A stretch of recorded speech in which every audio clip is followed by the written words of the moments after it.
Assess the location and determine the most effective location for placement of silt fence. Look for any obstacles such as rocks or tree roots which may interfere with proper installation. Ensure the posts are on the downslope side so the fabric can be keyed in facing upslope.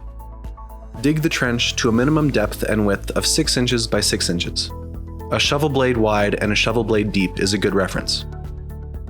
Place soil on the uphill side of the trench to allow for easy backfilling once fabric is lined in the trench.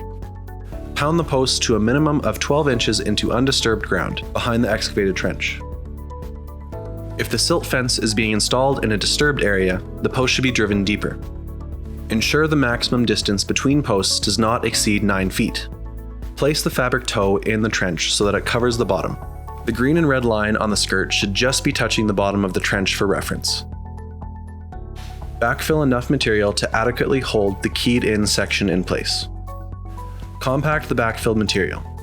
Compaction is important as if not properly packed, water will find the path of least resistance and undermine the fence. This undermining will result in a breach and possibly deposit sediment off the right-of-way or into a sensitive area or feature, for example, watercourse or wetland. Various tools can be used for compaction, such as the backside of a post pounder, a sledgehammer, or using your feet to pack the backfilled trench.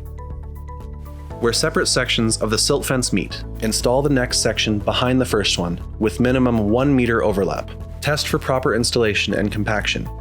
Pull up on the fabric while kicking at the toe. If the silt fence comes out of the ground, installation is not correct, and the silt fence will not be effective as a sediment control measure.